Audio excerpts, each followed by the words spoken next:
Olá, alunos PVS. Meu nome é Júlia, eu sou mediadora do Polo NIGF e vou estar com vocês nessa semana, né, ministrando a aula de exercícios de funções inorgânicas.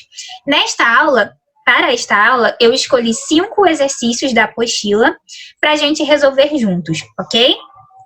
Então, vamos lá. O primeiro exercício trata da escala de pH. Então, esses 5 exercícios são de funções inorgânicas, que foram os conteúdos tratados nas 4 últimas aulas. O suco extraído do repolho roxo pode ser utilizado como indicador do caráter ácido, que é o pH entre 0 e 7, ou básico, pH entre 7 e 14, de diferentes soluções. Misturando-se um pouco de suco de repolho roxo e da solução, a mistura passa a apresentar diferentes cores, segundo a sua natureza ácida ou básica, de acordo com a escala de pH a seguir. Então, pessoal, o repolho roxo é um indicador ácido base. O que significa isso? Quando a gente prepara o extrato de repolho roxo, né, que pode ser as folhas do repolho roxo fervidas em água, né, então aquele suco vai ser o extrato. Essa solução, quando adicionada a diferentes substâncias, ela vai mudar de cor de acordo com o pH dessas substâncias, tá? Então, olhem a escala aí. Se o pH da substância estiver entre 1 e 3,5, a coloração vai ser vermelha. Se o pH estiver entre 3,5 e 6,5, coloração rosa. Entre 6,5 e 9, roxo. Entre 9 e 11, azul.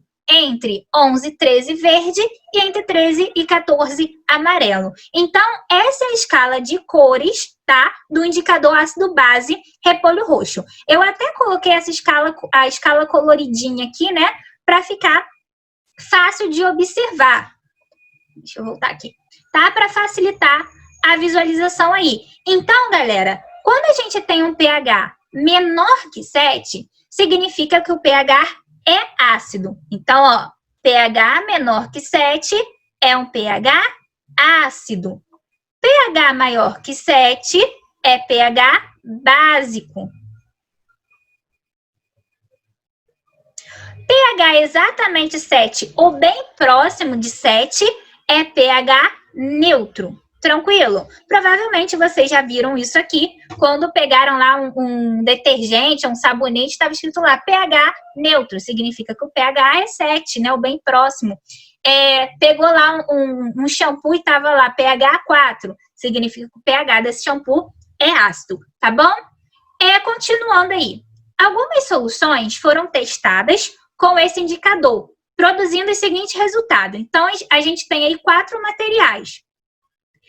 O primeiro material foi o amoníaco, que apresentou coloração verde. O segundo material foi o leite de magnésia, que apresentou coloração azul. O terceiro, o vinagre, que apresentou coloração vermelha. E o quarto, o leite de vaca, que apresentou coloração rosa. De acordo com esses resultados, as soluções 1, 2, 3 e 4 têm, respectivamente, caráter ácido, básico ou neutro. Justifique. Então, a questão está pedindo que a gente classifique cada uma desses materiais, né, de acordo com o pH. Então, pH menor que 7 é ácido, maior que 7 é básico e igual ou bem próximo de 7 vai ser um pH neutro, tá bom? Então, olha só. O primeiro material aí, que é o amoníaco, apresentou coloração verde. Coloração verde quer dizer que essa solução possui pH entre 11 e 13, ou seja, pH maior que 7 é um pH básico. Então, o pH dessa solução, né, é um pH básico, apresenta caráter básico.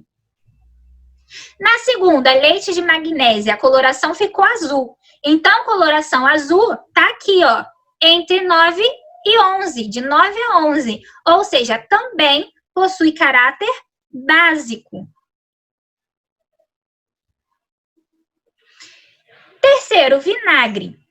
O vinagre apresentou coloração vermelho, desculpa. Quer dizer que o pH vai de 1 a 3,5. Então, é um pH ácido. Já o leite de vaca ficou rosa. Então, o pH está entre 3,5 e 6,5. Ou seja, é um pH também ácido. Ok, galera? Então, vamos para a questão número 2. A questão número 2 é uma questão da UERJ e diz o seguinte: numa aula experimental, foram preparadas 4 soluções eletrolíticas com a mesma concentração de soluto e as mesmas condições adequadas para o estabelecimento de um estado de equilíbrio. O que são soluções eletrolíticas? São aquelas que apresentam íons, tá? Então, sempre que um composto sofrer dissociação ou ionização em solução aquosa, ele vai produzir uma solução eletrolítica capaz de conduzir corrente elétrica, tá bom? Então, nós temos aí 4 substâncias. A primeira é o ácido acético, que é o CH3COOH. A segunda é o cloreto de potássio. Terceira é o ácido sulfúrico. E o quarto é o hidróxido de cálcio. A seguir, cada uma dessas soluções foi submetida a um teste de condutividade elétrica. Observe a seguir o esquema do teste realizado. Então, foi realizado um teste, onde nessa solução eletrolítica foram colocados eletrodos e vai poder, para conseguir acender essa lâmpada. O acendimento da lâmpada, a intensidade desse acendimento da lâmpada vai depender da força do eletrólito, no caso da natureza do eletrólito. Se for um eletrólito forte, vai acender, com mais força a lâmpada, vai aparecer uma luminescência maior. Se esse eletrólito for fraco, vai acender, mas vai acender fraquinho, tá? Então, a questão diz o seguinte: a solução na qual a posição de equilíbrio está acentuada, deslocada no sentido 2, ou seja, para lá, e provocará, quando submetida ao teste, menor intensidade luminosa da lâmpada, é a de número. Então, como eu falei para vocês, essa luminosidade vai depender da natureza do eletrólito. Eletrólito forte vai acender, a lâmpada com maior força, vai ficar mais iluminado. Eletrólito fraco vai ficar mais fraquinho lá a lâmpada. Então, nós temos aí o primeiro ácido acético. O ácido acético é um ácido orgânico, tá? Percebam aí que, como todo ácido, ele vai liberar H+ em solução aquosa.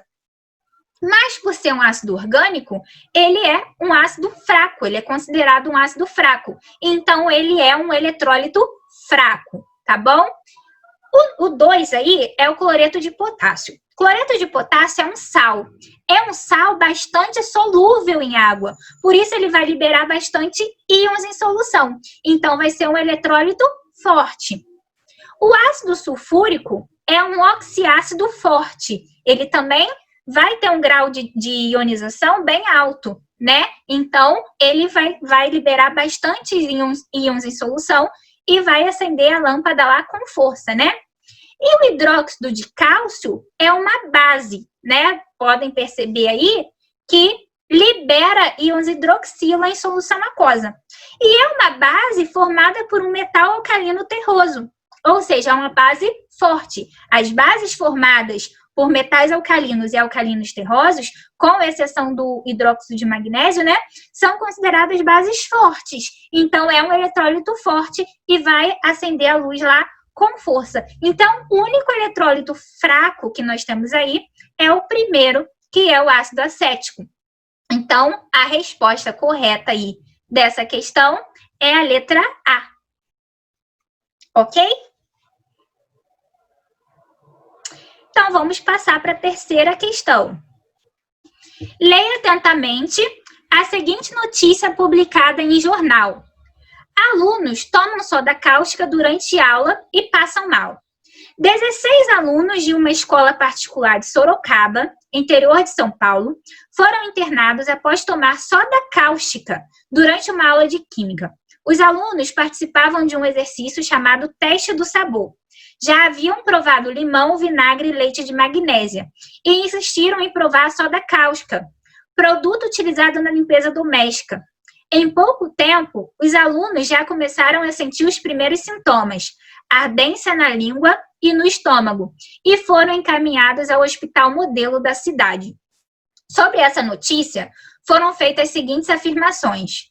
Os produtos ingeridos pelos alunos, no caso aí, o limão, vinagre leite de magnésio e soda cáustica são todos ácidos e, por isso, corrosivos. Segundo, tanto o leite de magnésia como a soda cáustica são compostos alcalinos. E terceiro, a soda cáustica, que é o NaOH, é uma base forte. O leite de magnésio, suspensão de hidróxido de magnésio, é uma base fraca. Isto ajuda a entender por que o leite de magnésia pode ser ingerido, mas a soda cáustica não. Então, vamos lá. Então, a gente tem que analisar cada uma das afirmações, né? Na primeira afirmação, diz que os produtos ingeridos pelos alunos, limão, vinagre, leite de magnésio e soda cáustica, são ácidos e, por isso, corrosivos. Não, limão e vinagre são ácidos, né? E a gente pode perceber isso até mesmo pelo sabor azedo. Mas leite de magnésia e soda cáustica são bases, tá? Então, leite de magnésia é até uma base que é utilizada como medicamento, tá? É utilizado tanto para azia, tem gente que toma como laxante, né? E a soda cáustica já é um produto utilizado na limpeza doméstica, que a gente conhece muito bem, né? Aí, como, no caso, é o hidróxido de sódio, que a gente conhece muito bem como soda cáustica, tá bom? Então, limão e vinagre são ácidos, leite de magnésio e soda cáustica são bases. Mas não só os ácidos são corrosivos, as bases também podem ser corrosivas, né? Então, a gente tem um exemplo aí da soda cáustica, que é uma base e é corrosiva. Segundo, tanto o leite de magnésia como a soda cáustica são compostos alcalinos. Correto, né? O que significa alcalino? Significa básico, tá? Vem de álcali, que significa cinzas, tá? Então, alcalino é a mesma coisa que básico. E terceiro, a soda cáustica, que é o hidróxido de sódio, é uma base forte. E o leite de magnésia, a suspensão de hidróxido de magnésio, é uma base fraca. Isto ajuda a entender por que o leite de magnésia pode ser ingerido, mas a soda cáustica não. Correto, né? O hidróxido de magnésio, como eu disse, ele é até utilizado como medicamento. Mas a soda cáustica, que é o hidróxido de sódio, jamais pode ser ingerida. Ela só pode ser utilizada, né, no caso aí, como costuma ser utilizada, né, para desentupir pias e tal, mas tem que ter muito cuidado, porque é um composto muito perigoso, tá bom? Então, dessas informações, estão corretas a segunda, né, e a terceira, 2 e 3. Então, a resposta correta aí vai ser a letra D. Então, deixa eu marcar aqui a letra D. Ok? Então, vamos prosseguir, né? Quarta questão. A quarta questão é uma questão do Enem. O esquema representa o ciclo do enxofre na natureza, sem considerar a intervenção humana. Então, aqui, a gente tem o ciclo do enxofre, tá? Mas sem considerar os gases de enxofre produzidos, né? Por exemplo, na queima dos combustíveis. Então, diz o seguinte aí. Deixa eu tirar isso aqui que está atrapalhando. Deixa eu voltar. Desculpa. Algumas atividades humanas interferiram significativamente no ciclo natural do enxofre, alterando as quantidades das substâncias indicadas no esquema. Ainda hoje, isso ocorre, apesar do grande controle por legislação. Pode-se afirmar que 2 dessas interferências são resultantes da... Então, vamos ver a primeira aí, na letra A. Queima de combustíveis em veículos pesados e da produção de metais a partir dos sulfetos metálicos. Galera, o maior produtor de enxofre hoje, no caso emissor, né? O maior responsável pela emissão dos dióxidos de enxofre hoje na atmosfera são os combustíveis, são os combustíveis fósseis, principalmente o diesel, né? Que é utilizado em veículos pesados. O diesel, ele tem um alto teor de enxofre. Esse enxofre, quando queimado ainda mesmo no motor, né, ele vai gerar o dióxido de enxofre. Então, olha a reação que acontece. Deixa eu escrever aqui para vocês. Então, a gente tem essa reação acontecendo, ó. O enxofre, que o símbolo dele é o S, né? Vai reagir com o gás oxigênio, que é o O2, produzindo o SO2.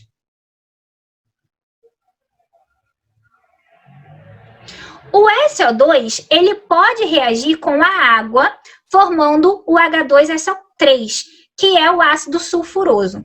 Só que o ácido sulfuroso não é um ácido forte. O grande problema é quando esse SO2 reage com o O2 da atmosfera, produzindo SO3. O SO3, assim como o SO2, é um óxido ácido, né? Só que, diferente do SO3, ele vai produzir um ácido forte, que é um ácido muito conhecido nosso, né? Ó, SO3 vai reagir com água,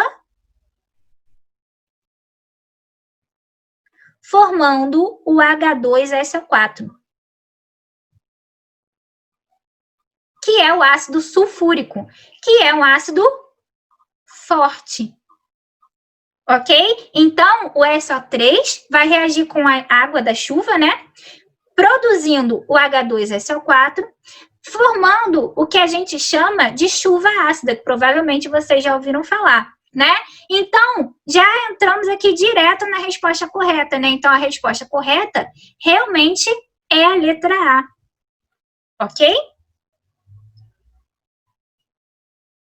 Continuando, então. Deixa eu apagar aqui nossos rabiscos. Então, continuando, vamos para a questão 5. A questão 5 também fala das questões ambientais.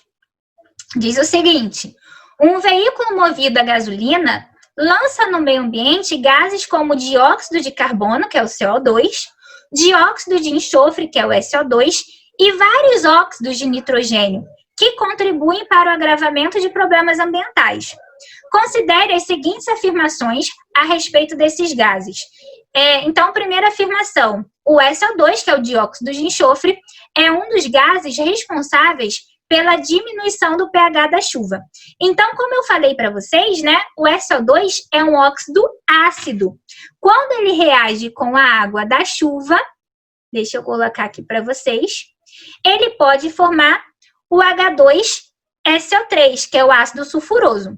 Mas o grande problema é quando ele reage com o oxigênio, formando o SO3, que é o trióxido de enxofre, que também é um óxido ácido. O trióxido de enxofre vai reagir com a água da chuva e vai formar o ácido sulfúrico, que é o H2SO4, e é um ácido forte, né? Então, o que vai acontecer com o pH da chuva? Vai ficar mais ácido, então vai diminuir o pH, tá bom? Então, essa primeira afirmação aí está correta. Segundo, o CO2 contribui para o aumento do efeito estufa. Sim, o gás carbônico é um dos gases estufa, assim como o CH4, que é o gás metano, e os vapores d'água. Esses são os principais responsáveis pelo efeito estufa, né? E pelo seu agravamento, porque o efeito estufa é um efeito natural, né? É até muito importante para a manutenção da vida na Terra. Se não fosse o efeito estufa, a gente, né, o planeta Terra não teria temperaturas, né, que dessem condições para a nossa vida aqui. Mas o que acontece? O aumento desses gases na atmosfera está contribuindo para o agravamento do efeito estufa, que é o que a gente chama de aquecimento global, tá bom? Então, esses gases, eles retêm o calor, né, não deixando esse calor se dissipar, ok? Então, número 2 aí está correta também. E terceiro, os óxidos de nitrogênio são responsáveis por danos à camada de ozônio. Não, os óxidos de nitrogênio eles podem causar também a chuva ácida, tá? Mas os principais responsáveis pelos danos na camada de ozônio são os CF6, os clorofluorcarbonetos, tá bom? Os CF6 foram muito utilizados em aerossóis e como gás de refrigeração. Hoje em dia, eles são proibidos em muitos países, ok? Então, as afirmações verdadeiras aí são 1 e 2 apenas. Então, nós temos aí resposta correta, letra B. Bom, galera, então a gente fica por aqui. Façam os exercícios da apostila, tá? Qualquer coisa, procurem os mediadores do polo de vocês para tirar dúvidas, tá? Todos estão à disposição de vocês. E muito obrigada. Um grande abraço.